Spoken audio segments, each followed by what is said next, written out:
Have you noticed enormous metallic blobs, shimmering with silver, copper, and steel, rumbling through your community's downtown transportation networks? You might have been curious after seeing the faces of their passengers emerge from the pulsating liquid mercury exterior of these strange and complex vehicles. There's no cause for alarm. They represent a safer way to get from point A to point B. A new advanced form of public transportation is rolling out in big cities all across the world. The developers cite the Blob's comparatively low energy requirements for transporting the same number of passengers as gas and electric-powered buses. They save even more money by not needing to build new bridges, highways, traffic lights, or parking lots. Blobs can go anywhere without damaging property too much. The giant blobs you may have witnessed lumbering by are actually biomechanical robot passenger vehicles that can support up to 110 humans at a time with their current configuration. A blob expands and contracts, adjusting its size and shape to travel over roads, public squares, in between skyscrapers, and around obstacles such as dumpster fires, crowds of rioting civilians, and playground equipment at community parks. People seem to really enjoy sticking their faces out of the translucent biomechanical skin of the transportation blobs, giving them a breathtaking view of the city as they move forward. And while their bodies are integrated inside the vehicle during each trip, as if they were cyborgs, human passengers share a bond that can only come by connecting to the same bioelectric field that controls the vast blob transportation network. Perhaps best of all, people do not need to wear seat belts or safety helmets when traveling by Blob. The vehicles are impervious to normal traffic accidents because of their huge size and shape-shifting ability to absorb high-intensity impacts. Enhanced safety, faster transportation, and inexpensive or free fares are the main reasons why more passengers are opting to travel by Blob these days. It's easy to get on board an autonomous Blob vehicle. You simply approach the Blob from any direction and walk through its biomechanical gelatinous metal exterior, like doing a belly flop into a swimming pool, but not quite as painful or nausea-inducing. Then you pick a location on the interior curved wall of the Blob to stand next to, which will accept you with its ectoplasmic tendrils, tentacles, and cilia to verify your identity. The connecting tendrils bind you to the Blob's supercomputer and function like a combination of reinforced gripping Velcro straps and a bionic telepresence suit. They also connect you to your fellow passengers, so you share a single consciousness. It's this mystical union of the self with the crowd that makes riding by Blob such an attractive proposition to U.S. citizens. We're a nation of joiners, with people belonging to bowling leagues, militias, book clubs, political parties, unions, churches, and fan clubs for all major sports. So it makes sense that folks will want to surrender their identity to join a Blob's collective mind with their friends, neighbors, and strangers. To encourage more riders to use the system, governments around the world have been heavily subsidizing their Blob transportation networks. Generally, municipalities ask passengers to pay on a sliding scale. with free fares for everyone earning less than $50,000 per year in the suburbs and $80,000 in big cities.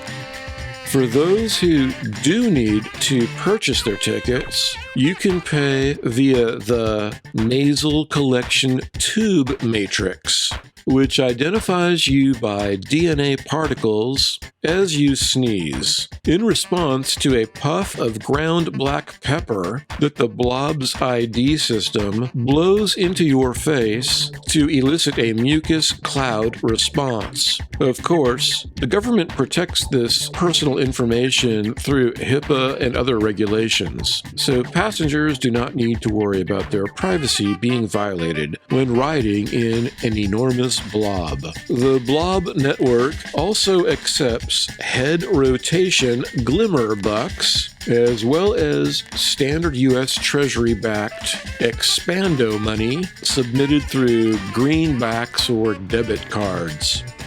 Whether they pay the full fare or ride for free, most citizens who travel by Blob are ecstatic about the experience. You can tell how much they enjoy riding in Blobs from their customer reviews.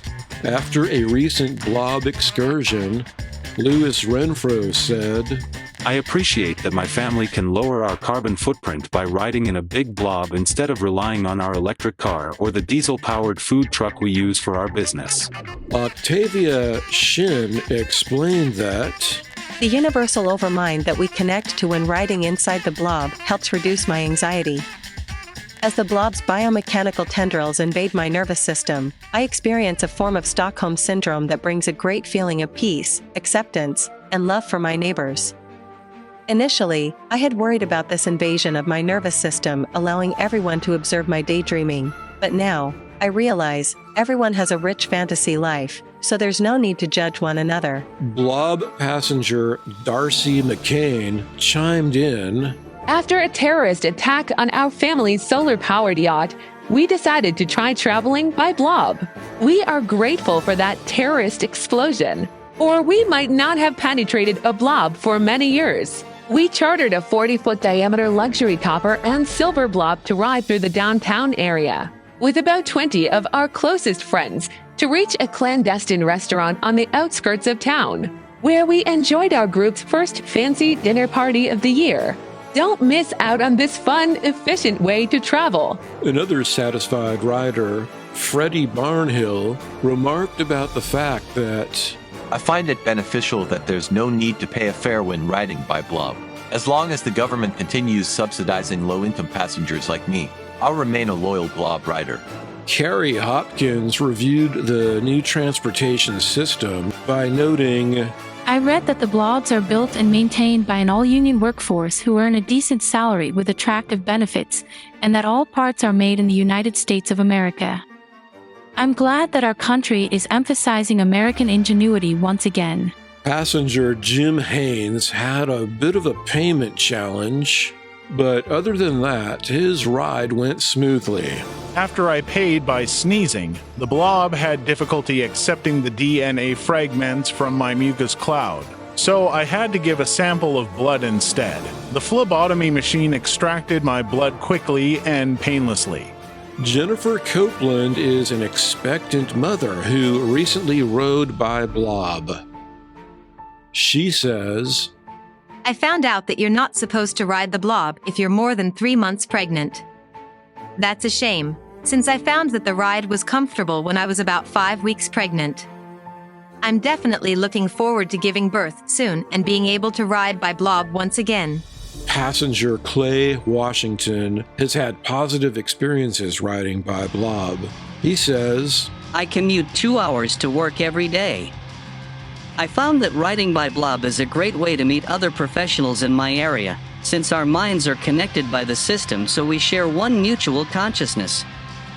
In my opinion, the Blob may usher in the beginning of a new era of peace and cooperation." Some passengers are concerned about what the experience will be like the first time they ride by Blob. Mildred Nash said, "I am nervous when I ride on airplanes, and I get seasick when going on ocean cruises. So I was concerned about what it would feel like to ride by Blob. Fortunately, The Blob does provide an over-the-counter relaxation mist for riders to inhale if they feel anxious from their integration with the biomechanical transportation system. My stomach never felt better while riding the Blob. Gerard Stevens was enthusiastic about his trips on the Blob. The view from the Blob is great. Each passenger's face emerges from the exterior of the Blob, if we want to look outside, which is similar to looking out the big windows of a bus. I never got bored watching the terrified faces of pedestrians who worried our Blob was going to crush them to death as it rolled and bounced through the city. With so many positive reviews from riders, the management and support staff for the new Blob Transportation Network is encouraged about the future for their plans to spread the system across the globe, with a special focus on third world nations.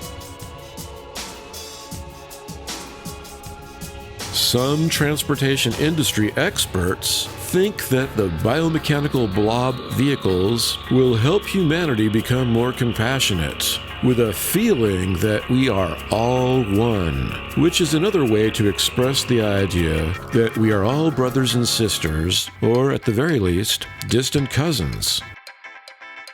If such a system is able to scale to an international level, it seems that the Blob transportation vehicles could turn out to be an ideal way to promote world peace through mutual understanding among cyborg citizens, all traveling in the same direction together. If you enjoyed this report, consider sharing it with like-minded friends. Subscribe to Nice Planet to make sure that you see each new video. Thanks for watching.